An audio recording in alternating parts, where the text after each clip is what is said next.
Hello everybody, welcome back to my channel. As you know, I am dietitian Suhani. So hope everybody you are doing well. आज का हमारा topic रहेगा how to control heart disease. What are the things जिसकी वजह से हमारे को heart disease की कंप्लेंट्स आती हैं. क्या कोलेस्ट्रॉल हमारी हार्ट डिजीज़ में रिलेटेड होता है, उसकी क्या फंक्शनिंग होती है, plus what is the role of triglyceride जो हमारे को अफेक्ट करता है हमारी बॉडी में, सो दैट जिससे हमें हार्ट डिजीज़ की प्रॉब्लम आगे जाके फेस करनी पड़ती है. ऑल्सो हम बात करेंगे कुछ सिम्टम्स की कि क्या क्या सिम्टम्स हैं हमारी बॉडी जो ऑब्ज़र्व करती है, जो शो करती है कि हमारा बॉडी में कोलेस्ट्रॉल लेवल या triglyceride level up and down चल रहा है.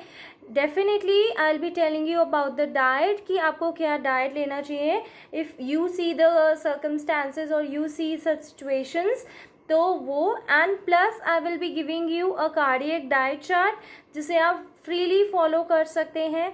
इन केस आपको कोई भी क्वेरी है, आपको कुछ समझ नहीं आता है डाइट चार्ट में, आप मेरे लिए कमेंट सेक्शन में वो क्वेरी लिख सकते हैं so that I can revert you with that and मैं आपके डाउट्स को क्लियर कर सकूँ एंड आप लोग उसको और अच्छे से फॉलो कर सकते हो. ठीक है, so let's start without any delay. Let's start with our topic. So heart disease basically दो रीजंस की वजह से होती है. First is the cholesterol and second is the triglyceride. दो चीज़ें होती हैं, एक होता है कोलेस्ट्रॉल, एक होता है ट्राइग्लिसराइड. तो हम पहले बात करेंगे कोलेस्ट्रॉल की. कोलेस्ट्रॉल्स हमें नॉन वेज से मिलता है और मिल्क से मिलता है. हमें दो चीज़ से हमें कोलेस्ट्रॉल मिलता है. First is the non veg, second is the milk. Plus हमारी बॉडी में जो लिवर होता है वो भी कोलेस्ट्रॉल प्रोड्यूस करता है जो हमारी बॉडी के नीड्स को, हमारे हार्मोन्स को, विटामिन डी को, बाइल को सर्कुलेट करता है, पास ऑन करता है, जिससे हमारी बॉडी की फंक्शनिंग मेंटेन रहती है.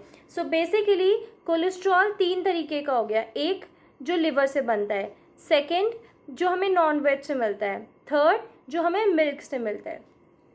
सो जो कोलेस्ट्रॉल आपकी बॉडी में फॉर्म हो रहा है through liver, that is HDL. वो गुड कोलेस्ट्रॉल है बिकॉज वो आपकी बॉडी का ही है, राइट. तो जो कोलेस्ट्रॉल आपको नॉन वेज से मिल रहा है that is not good cholesterol, वो बैड कोलेस्ट्रॉल है, वो आपके लिए अच्छा नहीं है.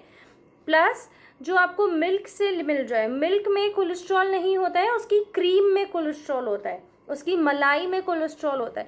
तो आपको अगर आपको ऐसा कुछ भी कंप्लेन है या आप ऑब्जर्व कर रहे हो कि आपका कोलेस्ट्रॉल लेवल कंटिन्यूसली बढ़ रहा है, तो आपको नॉन वेज प्लस मिल्क में से क्रीम हटा के लेने की रिक्वायरमेंट है सो दैट कि आप अपने कोलेस्ट्रॉल लेवल को कंट्रोल कर सकें. Third thing is the triglyceride. Triglycerides क्या होते हैं? ट्राइग्लिसराइड्स हमें बेसिकली मिलते हैं ऑयल से. इसके लिए हमें सब तरह के ऑयल्स अवॉइड करने होते हैं. हमें अगर हमारा triglyceride level up and down है ज़रा सा भी, तो हमें नो ऑयल फूड पे चले जाना चाहिए. हमें कोई भी ऑयल की प्रिपरेशन नहीं खानी है, हम ऑयल नहीं ले सकते हैं. सो विदाउट ऑयल भी बहुत सारी ऐसी रेसिपीज़ होती हैं जो आप ले सकते हैं. और ऑयल का खुद का कोई टेस्ट नहीं होता है. अगर आपको मेरी बात में विश्वास नहीं है तो आप एक स्पून ऑयल लेके टेस्ट करके देख सकते हो. Oil has no taste of its own. अगर आपको मसाला डालना है आप मसाला डाल सकते हो, आप उसको पानी में पका सकते हो, but oil is not recommended अगर आपकी बॉडी में ट्राइग्लिसराइड लेवल बहुत अप जा रहा है. तो देन बहुत सारे ऐसे लोग होते हैं रिकमेंड करते हैं आप ड्राई फ्रूट्स खाया करिए, ड्राई फ्रूट्स भिगो के खाइए, dry fruits are good for you, dry fruits are healthy for you. No, अगर आप कार्डियक पेशेंट हैं या you are on a track of it, अगर आप ट्राइग्लिसराइड आपका हाई चल रहा है तो आप ड्राई फ्रूट्स भी नहीं ले सकते हो. रीज़न बीइंग बहुत सारे लोग ऐसा करते हैं, वो पीनट्स खाते हैं, वॉलनट्स खाते हैं, बादाम खा रहे हैं, काजू खा रहे हैं, आलमंड कैश्यूज़ खा रहे हैं, बट उनमें भी तो ऑयल होता है. वो ट्राइग्लिसराइड्स भी तो फिर बेकार हो गया ना सारा. अगर आपने ऑयल की डाइट नहीं ली, आप ऑयल नहीं ले रहे अपने खाने में, राइट, बट आप नट्स ले रहे हो, आप ड्राई फ्रूट्स ले रहे हो, तो फिर फ़ायदा ही क्या हुआ. सो अगर आपको नहीं मालूम है तो let me clarify to everybody कि पीनट्स में 30% ऑफ ऑयल अवेलेबल होता है, कैश्यू में मतलब काजू में 50% ऑयल होता है, बादाम में 60% ऑयल होता है एंड अखरोट वॉलनट में 64% ऑफ ऑयल प्रेजेंट होता है। चाहे आप इसे भिगो लीजिए, चाहे आप इसे ऐसे ही खा लीजिए, चाहे आप इसे रोस्टेड फॉर्म में खाइए, ऑयल आपकी बॉडी में जा रहा है and that is what is wrong. यही तो आपको नहीं करना है, आपको ऑयल नहीं लेना है। आप खाने में ऑयल नहीं ले रहे हो बट आप ड्राई फ्रूट्स के फॉर्म में ऑयल ले रहे हो, तो ट्राइग्लिसराइड कम होगा कैसे? How it will come down, right? So आपको ये बेवकूफ़ियाँ नहीं करनी है। You need to be very precise and smart regarding selecting your food. आपको क्या चीज़ें सिलेक्ट करनी है फूड में, उसके लिए you need to be very careful, right? Okay, cholesterol हमारा दो तरीके का कोलेस्ट्रॉल होता है। एक होता है हमारा LDL जिसे हम बैड कोलेस्ट्रॉल कहते हैं, ऑल्सो जिसे हम लो डेंसिटी लाइपोप्रोटीन भी कहते हैं, और एक होता है हमारा गुड कोलेस्ट्रॉल जिसे हम हाई डेंसिटी लाइपोप्रोटीन कहते हैं या फिर HDL कहते हैं, राइट? सो अब हम बात करेंगे कि LDL और HDL की फंक्शनिंग हमारी बॉडी में क्या होती है और जिससे हमारी जो आर्टरीज हैं वो काम सही से नहीं कर पाती हैं और उसमें ब्लड क्लॉग होना स्टार्ट हो जाता है, उसमें से ब्लड पास नहीं हो पाता है एंड हमें स्ट्रोक या हार्ट अटैक की कंप्लेंट्स देखी जाती हैं। ओके, टॉकिंग अबाउट LDL, तो LDL में क्या होता है?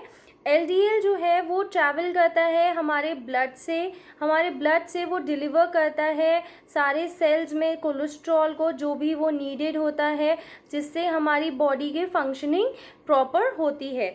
बट इफ़ हमारी बॉडी में ऑलरेडी कोलेस्ट्रॉल बहुत ज़्यादा है, LDL कोलेस्ट्रॉल बहुत ज़्यादा है, तो वो क्या करेगा कि वो जो हमारी आर्टरीज होती हैं उसमें जाके डिपॉजिट हो जाएगा, उसमें जाके साइड्स में कलेक्ट होना स्टार्ट हो जाएगा एंड जिसकी वजह से क्या होगा, the flow of blood go slow, जिसकी वजह से हमारे ब्लड जो है वो धीमे धीमे फ्लो करेगा एंड देन वो हमारे लिए एक प्रॉब्लम है, बिकॉज अगर हमारा ब्लड प्रॉपरली फ्लो नहीं होगा तो हमें स्ट्रोक की, चेस्ट पेन की, हार्ट अटैक की कंडीशन में लीड कर सकता है। ऑल्सो ऑक्सीजन भी स्लो पास ऑन होगी तो उसकी भी वजह से हमारे को ब्रेन में जाके भी प्रॉपर ऑक्सीजन नहीं मिलेगी, तो वो भी हमें एक ब्रेन रिलेटेड इशू भी कनेक्ट कर सकता है, right? So next is HDL। अब HDL जो है वो हमारे लिवर से बनता है, लिवर से भी बनता है, तो लिवर से जब बनता है तो वो क्या काम करता है? HDL helps us to reduce the excess amount of cholesterol जो भी हमारे नर्व्स पे, टिश्यूज़ पे हमारा डिपॉजिट होता है, हमारे ब्लड सेल्स पे, ब्लड वेसल्स पे जितना भी LDL डिपॉजिटेड होता है उसको वहाँ से हटाता है, उसको वापस सारे कोलेस्ट्रॉल को वो हमारे लिवर में भेजता है एंड लिवर से वो हमारी बॉडी से एक्सक्रीट हो जाता है। सो ये काम होता है HDL का। So what is good cholesterol and what is bad cholesterol? I guess अब आपको समझ में आने लगा होगा कि गुड कोलेस्ट्रॉल HDL होता है, बैड कोलेस्ट्रॉल LDL होता है, ट्राइग्लिसराइड्स का अपना काम होता है। तो आप जब एक रेगुलर चेकअप करवाते हैं तो it is very important to see कि आपका टोटल कोलेस्ट्रॉल कितना है, जिसकी जो रेंज है वो 125 mg/dl से 200 mg/dl तक ही होनी चाहिए। अगर इससे ज़्यादा है दैट मीन्स आपका कोलेस्ट्रॉल लेवल आपकी बॉडी में ज़्यादा है। सेकेंड इज़ LDL आपकी बॉडी में लेस देन 100 mg/dl होना चाहिए। अगर आपकी बॉडी में 100 mg/dl से ज़्यादा LDL लेवल है दैट मीन्स कि आपकी बॉडी में बैड कोलेस्ट्रॉल की क्वांटिटी बहुत ज़्यादा हो गई है, जिससे अगेन आपका ब्लड फ्लो में प्रॉब्लम आना स्टार्ट हो सकता है। थर्ड इज़ HDL को देखने के लिए आपके जो मॉनिटर लेवल होते हैं वो होते हैं 40 mg/dl और ज़्यादा। 40 mg is the minimum, 40 mg से थोड़ा ज़्यादा ही होना चाहिए, हायर ही होना चाहिए, बिकॉज वो गुड कोलेस्ट्रॉल है, वो हमारी बॉडी में रहेगा तो वो हमारे बॉडी में कभी भी बैड कोलेस्ट्रॉल को डिपॉजिट नहीं होने देगा और जिसकी वजह से हमें कभी स्ट्रोक की प्रॉब्लम नहीं आएगी। Fourth is the triglyceride. Triglycerides का जो नॉर्मल लेवल होता है वो बिलो 150 mg पर DL होता है।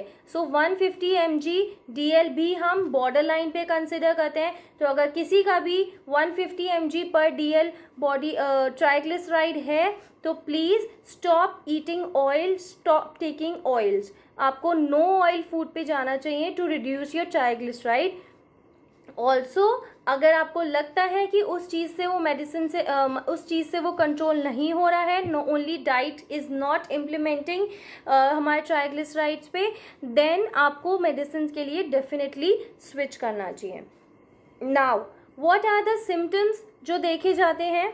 अगर आपकी बॉडी में किसी पार्ट पे प्रॉपर ऑक्सीजन नहीं मिल रहा है तो या आपको आपकी हार्ट में प्रॉपर ऑक्सीजन का फ्लो नहीं है, ब्लड का फ्लो प्रॉपर नहीं है, तो आपको चेस्ट पेन का सिम्टम लगेगा। आपको हल्का सा चेस्ट पेन फील होना स्टार्ट हो जाएगा। So that is a very big symptom जिससे आपको पता चलता है कि आपकी बॉडी में ट्राइग्लिसराइड लेवल जो हैं वो बहुत ज़्यादा बढ़ चुके हैं and you need to consult a doctor, या फिर आपको घर पे ही अपना एक्सरसाइज स्टार्ट कर देना चाहिए और अपना नो ऑयल फूड पे चले जाना चाहिए। Right, not for a week, not for 15 days, ये आपको फिर हमेशा कंटिन्यू रखना पड़ेगा no oil food. Right, second symptom देखा जा सकता है कि अगर आपके हार्ट के किसी पार्ट में प्रॉपर ऑक्सीजन नहीं पहुंच रही है तो उसकी वजह से आपको हार्ट अटैक की कंप्लेन भी हो सकती है। आपको minor, major, any sort of heart attack भी आ सकते हैं। सो उस चीज़ के लिए भी आपको बहुत ही अलर्ट रहना होगा कि अगर आप अपने फर्स्ट सिम्टम को जज कर लेंगे तभी आप अपने सेकेंड सिम्टम को आने से रोक पाएंगे। अगर आपको लगेगा कि आपको हल्का चेस्ट पेन है और आप वो ऑब्जर्व कर लेंगे तभी आप हार्ट अटैक को रोक पाएंगे, बिकॉज आप उसके लिए पहले से अपनी चीज़ें बेटर करने लग जाएंगे। Right, otherwise we don't have any symptom for cholesterol. So उसके लिए आई वुड रिकमेंड यू कि अगर आप 20 ईयर्स से ज़्यादा हैं और आपने अभी तक अपना रेगुलर चेकअप नहीं करवाया है तो please make it a point कि आप हर साल अपना कोलेस्ट्रॉल, ट्राइग्लिसराइड्स लेवल चेक करवाएं बाय कंसल्टिंग योर डॉक्टर, और उसके अपने नेचुरल जो लेवल्स हैं उससे उन्हें मैच करें, बैलेंस करें। और अगर आपको ऐसा लगता है कि आपके कोलेस्ट्रॉल और ट्राइग्लिसराइड लेवल बहुत ज़्यादा अप एंड डाउन हो गए हैं तो please start working on it. Right, so now coming on to diet. Diet में आपको क्या करना है? आपको कोलेस्ट्रॉल का इंटेक बिल्कुल ख़त्म करना है। आपको नॉनवेज नहीं लेना है। If you are a cardiac patient या आपको इनमें से कोई भी सिम्टम नज़र आ रहे हैं या आपके जो रिपोर्ट्स हैं वो शो कर रहे हैं कि आपका कोलेस्ट्रॉल और ट्राइग्लिसराइड लेवल बहुत ज़्यादा बढ़ा हुआ आ रहा है या हमारे नॉर्मल रेंज से अबव या बिलो, जैसे भी हमने रेशियो बताया उस हिसाब से है, तो आपको सबसे पहले अपनी डाइट में से नॉनवेज कट करना होगा। सेकेंड चीज़, आपको अपने मिल्क में से क्रीम हटा के लेना होगा। So you will not be allowed to have non veg and cream from milk. Right, now second point is triglyceride. Triglyceride के लिए मैंने पहले ही बताया है, आपको नो ऑयल रेसिपीज़ को फॉलो करना होगा जिसमें तेल ना यूज़ हो। आपको वो रेसिपीज़ प्रिपेयर करनी होंगी। प्लस आपको ड्राई फ्रूट्स भी नहीं लेने होंगे। प्लस आपको अगर फिर भी ऐसा लगता है कि वो आपका ट्राइग्लिसराइड लेवल कंट्रोल नहीं हो रहा है देन आप मेडिसिन के लिए स्विच कर सकते हैं। Okay, so third is to lower your cholesterol. आपके 4 पॉइंट्स हैं। First point is medicine, definitely उसके लिए आपको डॉक्टर को मिलना पड़ेगा। सेकंड इज एक्सरसाइज, उससे भी आपका कोलेस्ट्रॉल बर्न होगा। Third is lose weight. अगर आप ओवर वेट हैं, ओबीज हैं, या आपको लगता है कि आपका फैट डिपॉजिटेड है कहीं पे टमी पे या वेस्ट पे या थाइज में या हैंड्स में, तो आपको वो लूज़ करने की ज़रूरत है। प्लस आपको एक हेल्दी डाइट फॉलो करने की भी ज़रूरत है। उन सब चीज़ों के लिए I would say an apple can keep you fine, better, healthy. So आप एक एप्पल ले सकते हैं। एक एप्पल लेने से आपकी हेल्थ ठीक रहेगी, प्लस आपका वेट लूज में भी हेल्प करेगा। प्लस अगर आप एक्सरसाइज करेंगे तो आपको ऐसे कोई सिम्टम्स नहीं ऑब्जर्व्ड होंगे। राइट, सो अभी in the end of the video I will be attaching a normal cardiac diet chart जो हर कार्डियक पेशेंट फॉलो कर सकते हैं। अगर आपको कोई भी क्वेरी है इस वीडियो से रिलेटेड या फिर उस डाइट चार्ट से रिलेटेड, या फिर आपके कोई भी अपने पर्सनल क्वेश्चंस हैं, या आप चाहते हैं कि मैं कुछ और टॉपिक्स कम अप करूं इन वीडियोस में, तो please drop me in the comment section so that कि मुझे भी पता चलता रहे कि आप लोग मेरी वीडियो को देख रहे हैं या नहीं देख रहे हैं, फॉलो कर रहे हैं या नहीं कर रहे हैं। ऑल्सो अगर आपको कोई क्वेरी है तो आप मेरे को कमेंट सेक्शन में मेंशन कर सकते हैं। Hope you like the video everybody, so please start following and please be active so that कि आप अपने कोलेस्ट्रॉल लेवल को कंट्रोल कर सकें अभी से।